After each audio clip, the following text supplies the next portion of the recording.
Alright, you guys, what is up? We are here to go over the season one kind of recap video, as well as just kind of overall thoughts on the direction of the season for the anime, and kind of the outlook for season two. Since as of time of recording, we're in January of 2026.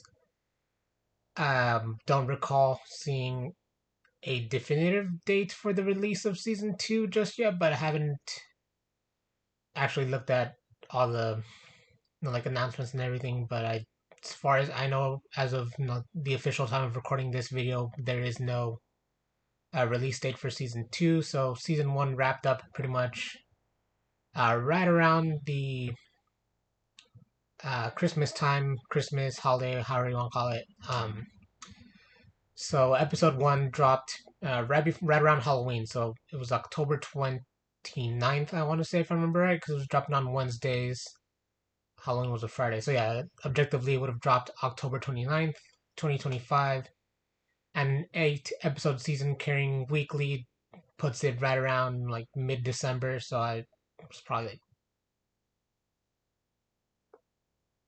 the 17th or so, I want to say, right around there, the 10th, give or take a day or two. I forgot the exact lineup of the dates, the actual numbers when the days were released. But anyway, so we had an 8 episode season for the Book of heartslabyul.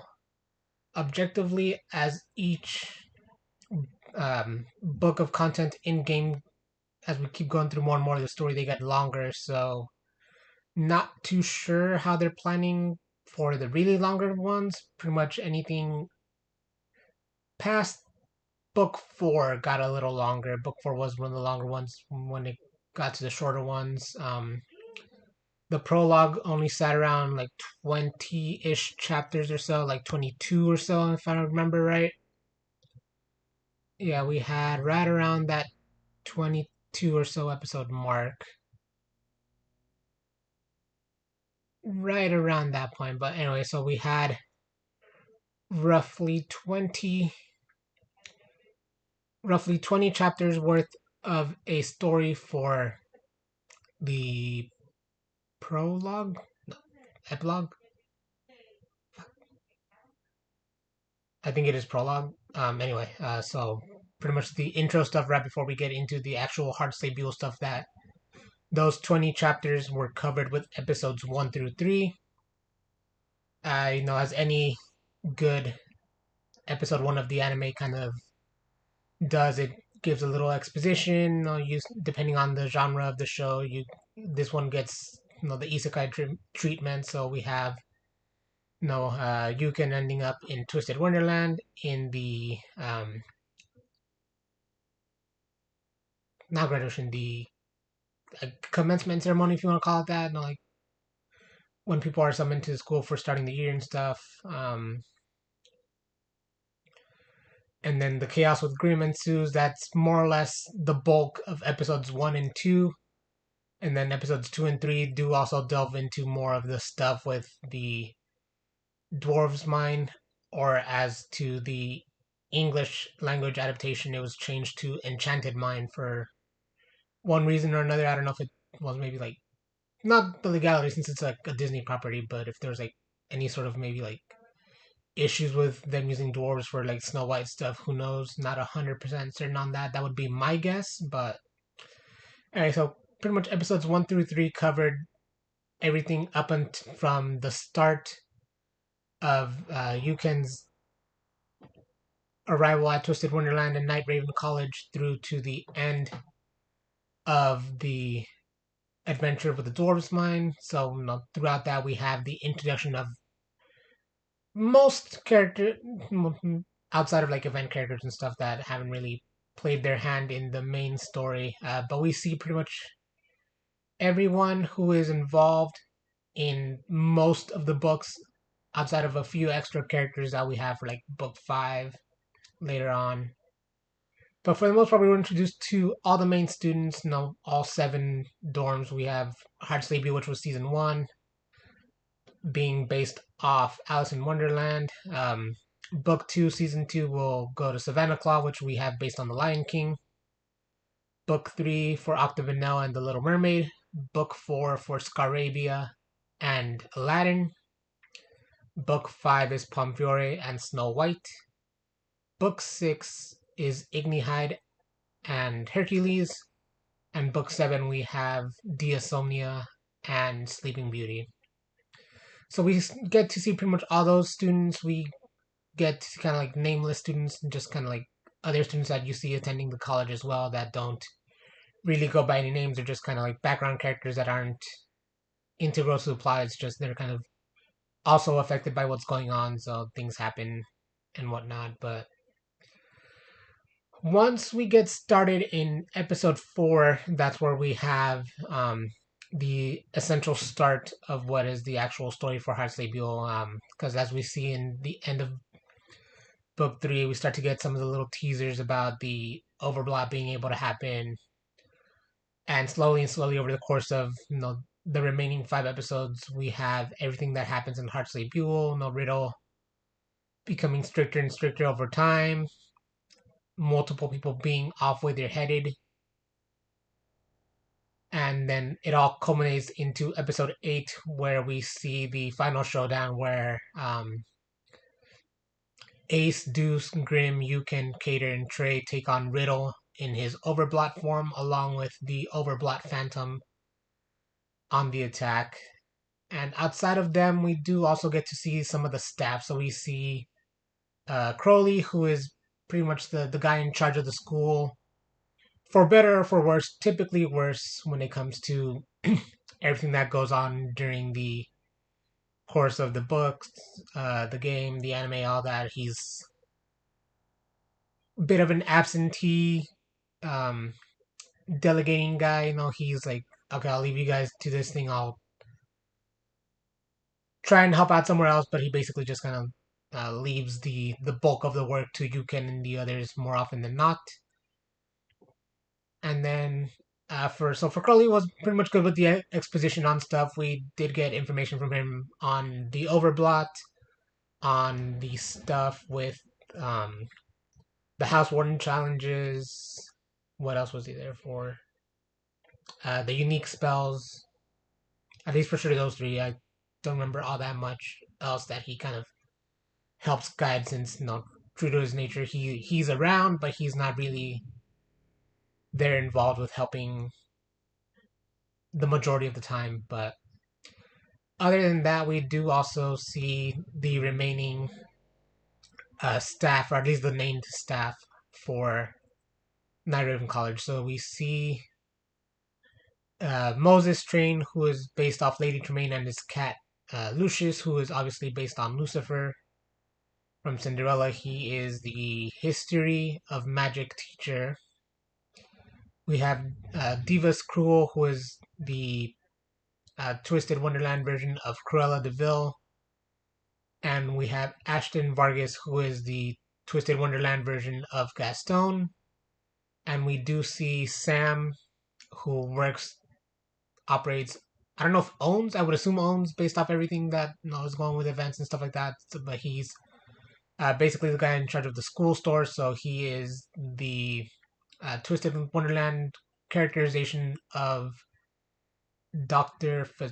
Facilier, or however you say his name, from The Princess and the Frog. They didn't have an. Pretty sure that's the name. Anyway, so he is the character for this game, book, anime, who is going to be the guy in charge of the school store. You see him throughout, but outside of them dealing with the teachers, it's mostly all kind of centered around stuff happening in the school or across some of the schools, since they do have the interdorm spell drive tournament for book 2, and they have the SDC competition for book 5. So we do get to see a couple different things in later installments for further expanding upon characters that also exist there, as we got to see with the appearance of Chenya a couple times throughout this season. So Chenya is a childhood friend of Trey and Riddle, more so Trey, but also Riddle since they kind of like adopted him, so to speak. But so we get to see Chenya, who is a student at Royal Sword Academy, which is kind of based off how some of the characters in game have appeared and everything. They are more so based on the hero or good characters, as one would put it, since Chenya is the Cheshire Cat, which I would just argue the Cheshire Cat is more of a neutral party rather than a straight up heroic or villainous character. And then for book 5 later on, we do see Neige Blanche and the characters who are represented alongside him of Snow White and the Seven Dwarves. But they come later on in events and stuff like that. So, but as far as the main bulk of what we're getting onto here is that overall, I thought the anime did a pretty decent job of portraying everything, giving the exposition as was needed. We got to see a good amount of the rules of heartslabyul as well. We caught, probably a good maybe 2 to 5% of the rules, given that there's like what they say like 830 something rules. But overall, we got to see everything play out for the most part, pretty accurately to the game and the book stuff. Obviously, it's not going to be a one. It's not necessarily going to be a one for one remake of stuff that the fandom knows and stuff. So they do also have to kind of tailor it a little bit differently to be able to draw people in from the outside, aside from the people in the fandom who were, pretty much clamoring for it once the information was dropped for it. Took a while, but we got there, and that's what we had with this past year. 2025 was the year of Twisted-Wonderland. But anyway, so we got the main characters outside of some of the students from the other dorms that you see is just centered within heartslabyul. So we have the house warden, so the leader of heartslabyul is Riddle Rosehearts, who is based off the Queen of Hearts. Vice House Warden is Trey Clover. Then we have, I guess in descending order since they're in like different years, even though Riddle is younger than Trey, so he's like a year, not a year behind, but since he's younger, he's like a year under him, despite being the leader of heartslabyul. But in descending order from kind of chain of command, we have Riddle Rosehearts, Trey Clover, Cater Diamond. Then we have Ace Trapula and Deuce Spade. Those 4 remaining characters are essentially just based off the card soldiers, which with each one having the distinctive mark on their face. More often than not, it's their cheek, but we see them having a mark that is representative of the 4 suits within a deck of cards. So we have the spade, the heart, the diamond, and the clubs. So that Trey is the clubs, Cater is the diamond, Ace is the hearts, and Deuce is the spades, given that is actually his last name. So for most of them, we do have their name being a full out representation of what / who they are. This goes across pretty much all the characters for the most part, except for in a few specific cases where it's a little more not intricately detailed, but it's not necessarily like always a quick push of how the things are represented, since some of them are either based on the character, whereas some are at times more representative of a specific villain's, like some of their personality traits or what they do. So we have a few different characters where things are just a slight shift in how they represent the character or characters that multiple people can represent. But that's pretty much our boys for our heartslabyul. We have Yuken, who is the main protagonist, who is the main character in the games, the main character for the books, everything. They have different iterations because there's like the time travel distortion theory that's happening and all that. So there's like different iterations, but for the most part, as far as what most likely is going to be the case with the anime, it'll stick with Yuken more likely. But anyway, so we're gonna try and not get too derailed in our thoughts and what we're going through here. But we'll see a couple more of the characters later on. We have different images that we've used throughout um, our videos for season one. So we have the anime poster to my left, and then the images on the side where I'm at on the top left. We have the kind of just a look at the final group that we had for the final battle for episodes 7 and 8. So we have, from left to right, we have Grim, Yukon, Deuce, Trey, Cater, and Ace. On the right side of the screen, we do have the image of Volume 1 for the Book of Heartslabyul, which was the manga that is accompanying everything, like the game, the anime. It's more so the primary source material rather than the game itself, which the game does also keep to a lot of the manga. So again, they're not all specific like one for one story content and everything. There's given things with language localization stuff like that. We have things that not kind of get lost in translation, but certain words, certain phrases would be done, used, shaped differently for certain regions. But that is kind of what we see across a lot of the stuff with the episode. That's also potentially part of what happened with the whole Dwarf's Mind and Enchanted Mind thing. And on the center left here, we have the ghost camera, which, as we see throughout the game, the anime at different points, Crowley basically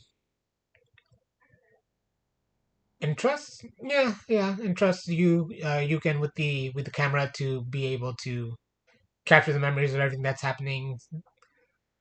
There's I don't know so much if it's a theory or anything overly done with like more information with stuff from Japan or whatnot, but to some extent, I'm of the opinion that there will be something in like book 8 and later on that might have to play in with the ghost camera. So maybe it malfunctions and stuff breaks free because it's like a ghost camera. So there's the whole thing with ghost imaging and stuff like that. So that would be kind of an interesting idea for if it were to actually play out in some way, shape, or form later on. But that's more so just kind of an afterthought, not really a personal theory. It'd just be interesting to see if they actually do more with the ghost camera itself, because on immediate recollection of everything that I've read or played through with the game, there's not really been any instance where the camera in all the chaos that's happening. I don't recall like stuff with the camera being damaged or anything like that. So it could just be me misremembering things or something that has the potential to be built for more story significance later on. Anyway, so once we see, going through the images, right? So on the bottom left, we do have what is basically like the in-game animation for duo magic attacks. So we have where two characters, when they use a specific spell in their attacks, do an extra attack and do kind of like not more damage per se. They do more damage in the sense that if it's the extra attack, but for the most part, it's just kind of based on how certain cards interact with each other. So each card has like a different outfit. Their event cards, different specific scenarios, or the dorm uniforms, where each card coincides differently with certain characters to perform a more special team attack. So we do have that happening here on the bottom left. We have dorm cater and dorm uniform trays duo attack. So we do see that in game. The dorm uniform cards for both Trey and Cater do their duo magic with each other. So that was a fun one to see. And then we do see that same thing happening for Ace and Deuce, whose dorm uniform cards do also overlap for their magic. The only one where that's not specifically the case with when it comes to dorm uniforms, for Heartslabyul at least, is for Riddle, who in turn dorm uniform Riddle duos with Azul, who is the house warden of Octavinelle. And then on the bottom right image here, we just see the kind of little like their magic pen, and the black stuff within it is the blot. So the blot is basically just what kind of like a byproduct, a waste of sorts that is produced um when they continuously use their magic, and to the point of, as we saw with happened with Riddle over time, it can cause, like all the negative emotions they feel. They lose control of their magic, they lose control of themselves, and if it gets to a dangerous enough point outside of the injury risk for others that are involved, we do have the what sounds like it's the potentiality of them completely burning through their magic and even losing their life if it got to that extent. Now, one of the funny things was that throughout the anime, we do have a lot of background music that is played. So we see some of the background music from like the home screens and stuff like that.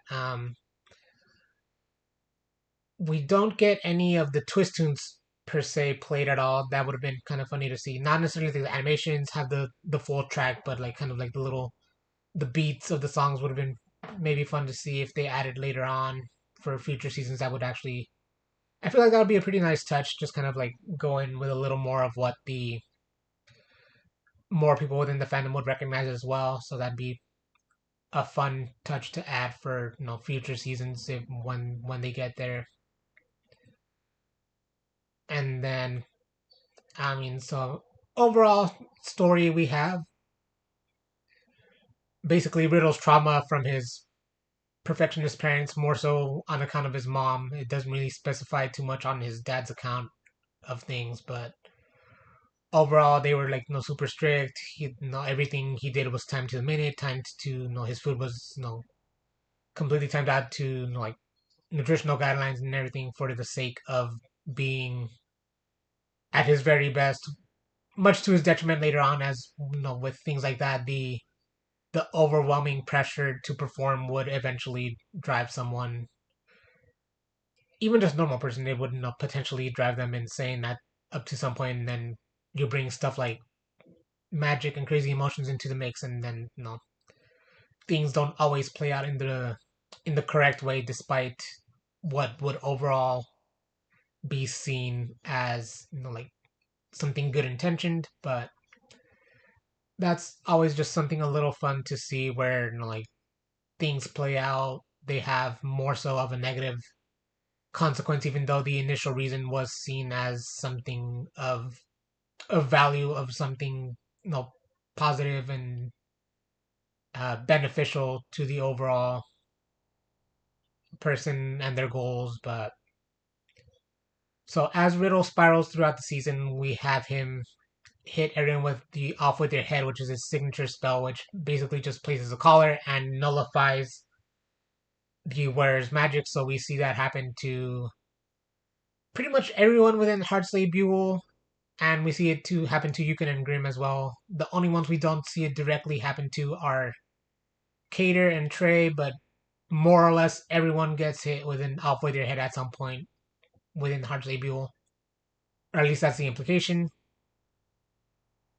There's a lot of imagery throughout, so we do also see a couple scenes, images of what is the Alice in Wonderland movie, the thing with the court scene, which we see within the game and the manga, with the mirror in the room at Ramshackle Dorm, which is where Yukon and Grim are basically staying for kind of for free, but they're paid labor and whatnot. But that's kind of more of an offshoot side of it. We throughout the a couple of the episodes, we do get an exposition on the remaining dorms, so they give an overall breakdown outside of the names of the dorms. We get to see what we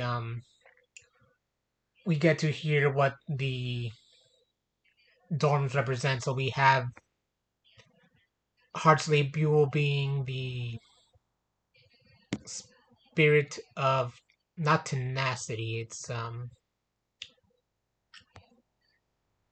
It is. So we get that general breakdown of what the thorns represent, and we do get the different names for the what is the Great Seven, but it's just as we know them, it's like the villains of those franchises. So we have the Queen of Hearts and heartslabyul, which is the they are about the commitment to strict discipline. Savanaclaw is representative of the King of Beasts' indomitable spirit, which is Scar. Octavinelle is based off the Sea Witch's benevolent heart, which is who we know to be Ursula.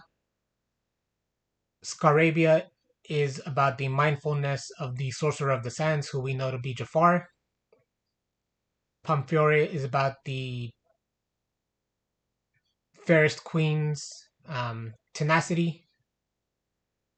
Ignihyde, or Pomefiore, is representative of the evil queen from Snow White, as we know her to be. Ignihyde is about the Lord of the Underworld's spirit of vigilance, who we know to be Hades. Sorry about that, I forgot it for a second. And diasomnia is about the Thorn Fairy's spirit of nobility, and the Thorn Fairy is who we know to be Maleficent. Then throughout different episodes, we see a couple of the characters pop out in different scenarios, whether it's them appearing when they're in the cafeteria, stuff like that, or in the chibi outros that we do get at the end of each episode. With no exception for any of the episodes, we saw pretty much all the characters at one point or another, because episode 1 had pretty much all the freshmen in their room. So that's Ace, Deuce, Apple, Jack. We see Lilia and Silver at one point. We see Rook, Floyd, Azul, Jade, Edie and Ortho. See Malleus, Rugi, Jamil, Kaleem.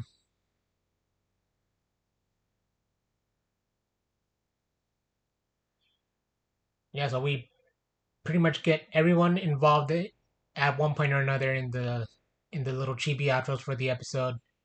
My personal favorite, as obviously the Twill simp that I am, is the one where Jade and Floyd get Rook to work in the lounge. So given that Floyd and Jade as well, but a little higher of a ranking for Floyd, but we do have that character bias right there. He's my favorite, but outside of that, all the little outros had their little moment. They all had some sort of like brevity, comedy moment to it. Regardless of the dynamic, it was just kind of more.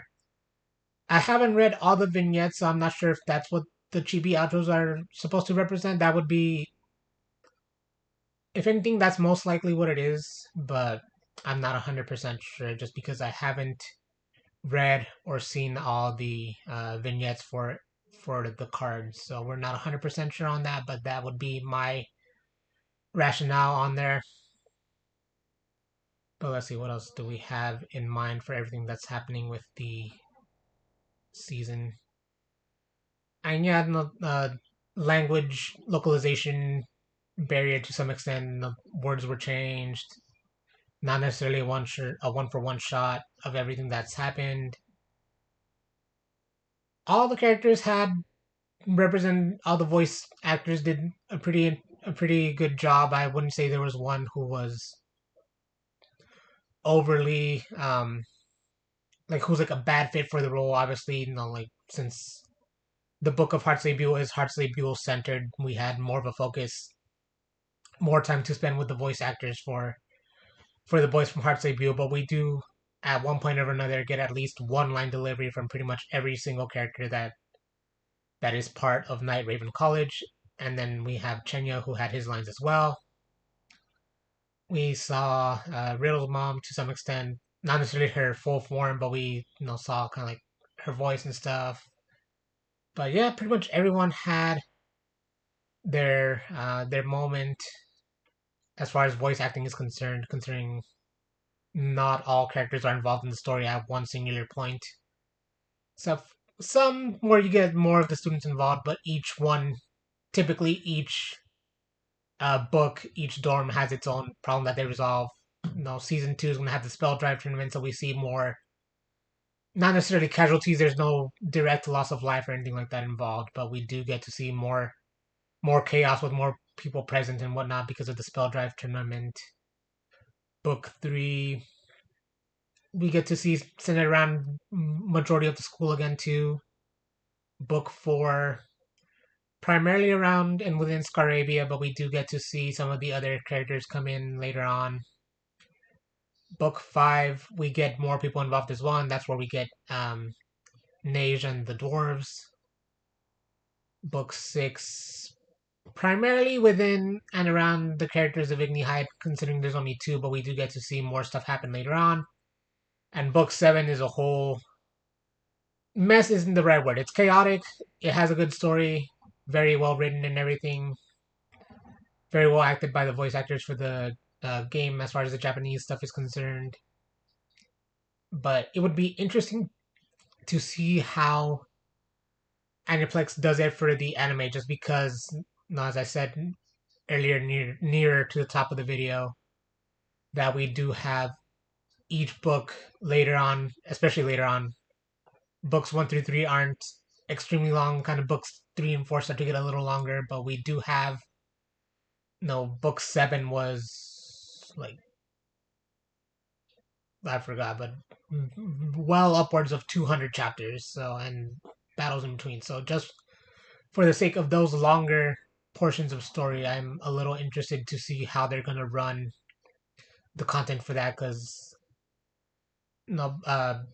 prologue story was 20 chapters. Heartslabyul was 23, no 20, 28, I believe. Yeah, the Heartslabyul book, or in the game as it's known, the Rose Red Tyrant, that goes for 28 chapters. So each one getting subsequently longer, like 30ish, close to 40 for book 2. Book 3 pushed probably somewhere around 40 to 50 or so, and then book 4 was like kind of more of those longer ones as well, and then books 6 and 7 are more so the longer ones, because obviously there's like more story content happening and things, a lot more dialogue, a lot more events happening throughout the stuff of within that's happening in the story. So it will be interesting just to see that play out later on once it does get to that point, how they're gonna control that effect for the pacing of the anime, because even I'm as more so thinking now with some of the bigger animes that we had, like we have Fire Force currently in season 3 part 2. We had Attack on Titan do its whole thing. We have what's the other one I'm thinking about right now? Oh, MHA. So we had My Hero Academia do final season multiple parts as well. So that would most likely be how some of that bigger content is gonna go. Or no, in the case of Demon Slayer, it could go in the way of a movie. What I'm also curious to see is how they're gonna run the events. Those would have to be like OVAs or movies. But it would be fun to see what they do with that, if they do anything for the anime at all with that stuff. Wouldn't mind seeing some of the like more chibi stuff. They could make like a separate chibi series and that be the vignettes. That would be fun to see. But overall, I'm not 100% sure on the overall direction of that aspect of the anime, but definitely curious to see where it goes, and any sort of announcements that may happen with the convention circuit, whether it's in Japan with some of the conventions over there, or if anything happens with Comic Con or D23, stuff like that. So as bit by bit more news is released, or just more general content is out there to go over, we will be trying to stay on top of it and just keep going around the thing.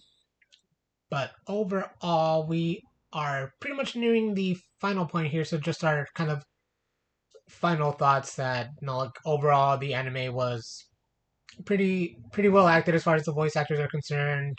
Covered the story in a good enough amount of time. 8 episodes was probably good for those. The 3 episodes for the prologue, and then the 5 chapters of the Book of Heartslabyul, which covered pretty much 28 chapters. So kind of at a roughly 5 to 8 um, chapter of game content an episode, which was pretty well managed. I wouldn't say it felt like there was anything particularly rushed. I mean, obviously the battles and some of the stuff were cut for like certain things like exposition and whatnot. But overall, I would give it no out of a 10. I'd for sure give it like at least an 8, possibly pushing up into an 8.5. At its lowest, I would say no. At a low bar, probably maybe like 7.5, 7 to a 7.5. But no biases outside of already being in the fandom for since nearly its inception in the North American servers of the game. Um, Overall, I would give this anime, anywhere between a 7.5 at its lowest to like an 8.5 to a 9 at the highest. I've never had anything particularly be a 10. I've had a lot of things that I've enjoyed throughout the years, multiple times, even through rewatching anime and stuff like that. But as much as there's been projects I've enjoyed, I don't know that there's something I can accurately say to be a perfect 10 out of 10. Regardless of how well something can be done, there's always gonna be like not anything particularly negative, but there's always gonna be just that kind of like missing factor that you don't really know what it is, and when it's there, it's like the one thing that I believe can push something into a 10 out of 10. But that's just my own personal thoughts on the ratings. Definitely, if you guys want to chime in some way, shape, or form, let us know what your overall thoughts on the anime were, how you would rate it, what you're looking forward to for the future seasons, and your any regular thoughts, comments, anything like that on game content as we're pushing more and more. No, at time of recording, we are within the ending of Sam's New Year sale for 2026. In 2 days' time, we'll have Malleus's birthday, which this video will likely be up the day after. So in that case, happy birthday to Malleus. And we will be right on top of the Overblock card as well. So we'll have that coming at the end of the month for January. And within a couple of days from that as well, we'll be announcing whatever is coming for February in game. And we do have the start of what will be the year 4 what you call it birthday card. So we'll have the sleepwear cards unless they change it to the patisserie ones, but since they changed the order for the birthday boy and birthday jacket. But anyway, guys, that's gonna be it for this one. I've talked your ear off enough. This is likely outside of a couple times when I streamed before I even got onto the whole YouTube thing. This is probably one of our longest, if not the longest video as of where we're at right now on the time slot. But as always, thank you guys so much for being here. Feel free to share and like the videos, subscribe to the channels, all that good shit truly helps out and is appreciated. As always, we'll catch you guys on the next one. Thank you so much for being here. Signing off. Peace out.